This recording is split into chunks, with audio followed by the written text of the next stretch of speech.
Toledo BizConnect TV proudly presents this special guest episode with Fred Altvater with Toledo Golf Lessons and the Back Nine Report. Welcome to this episode of the Back Nine Report with your host, Fred Altvater. Hi guys, we're here at Heartland Rehabilitation here in Arrowhead Park in Maumee, Ohio. We're with Matt Schultz. He has 34 years of experience, clinical director and physical therapist here for Heartland Rehab. He's going to help us a little bit with some stretching exercise, some warm-up exercises. You know, I talked to a lot of people over the winter. We sit around the couch, we make runs to the refrigerator, eat too much pumpkin pie, all that kind of stuff, and so we're ready to go out to the first tee. As we get older, the muscles are tighter, we hurt ourselves, we don't warm up correctly. Matt's going to help us here over the winter, give us some things that we can do to be ready to go when we're able to get out to the first tee when it warms up. Matt, I'll turn it right over to you. Thanks a lot, Fred. Fred, you know, stretching is a real important part to any exercise program. It's going to be important to maintain a good relationship between our muscles, our joints, and to also help us improve our postures, which is going to be really important with the golf program. Cool. I know you're going to have some good stuff for us. Very good. Let's get going.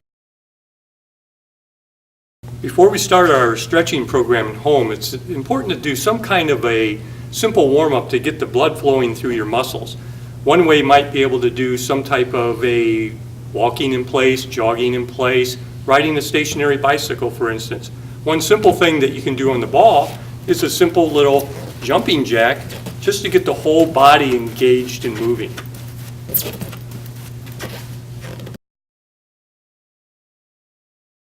First stretch we're going to do this afternoon is a calf stretch. To do the calf stretch properly, I want to face the wall with my toe pointed directly at the wall. I want to keep my knee locked, my heel flat on the floor, use my other leg for balance, and lean in until I feel a nice firm stretch in the calf muscle.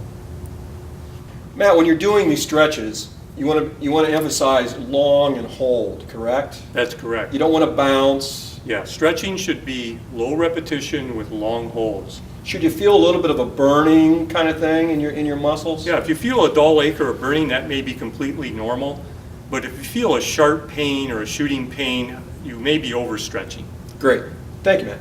The next stretch we're going to do is a hamstring stretch. I think we've all seen the typical jogger stretch where you put your foot on a chair or a stool, lean forward until you feel a nice firm stretch in the back of the leg. A variation would be to add some rotation into the stretch to the inside and hold that stretch, as well as to the outside and holding that stretch. This allows different portions of the muscle to stretch more effectively. It also adds trunk rotation, which is an important component of your golf swing. Matt, I love this stretch because I try to teach golfers that the swing starts from the ground up, and men especially don't use their legs correctly. This would help you get that feel and that turn, and so they're able to use that and get loose and get fit for the coming spring. Yeah, I think you're right, Fred. Cool. Trunk rotation is obviously an important part of the golf swing. To stretch trunk rotation, I can rotate my hips in one direction while rotating my head and neck in the opposite direction. To add a little bit of additional stretch, by straightening my knee fully, I will give a little bit more torque into that stretch into the base of the spine.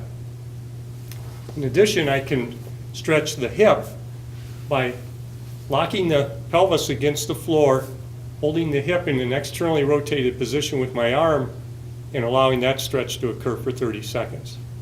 The opposite stretch is also good, where I can pull the hip inward towards the chest and rotate and hold.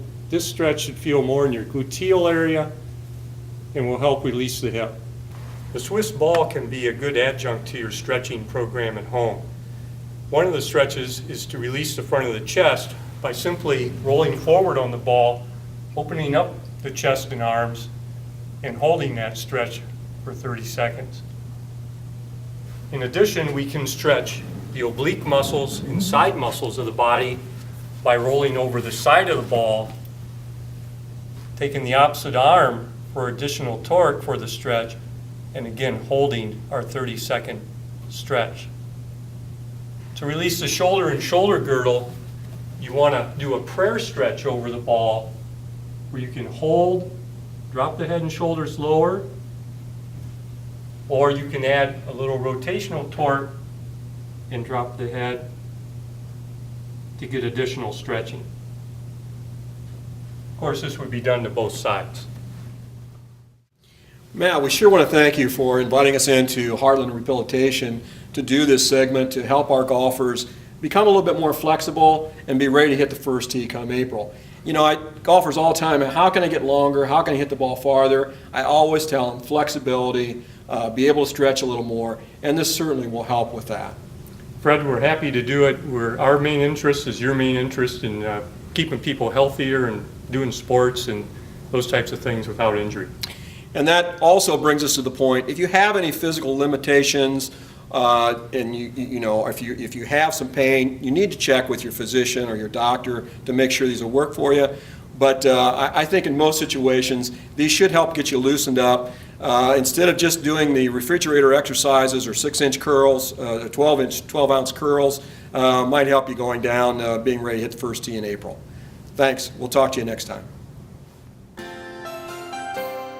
For more of the latest golf news and instructional tips, visit Fred's website at ToledoOhioGolfLessons.com. Also browse the other shows found right here at Toledo BizConnect TV.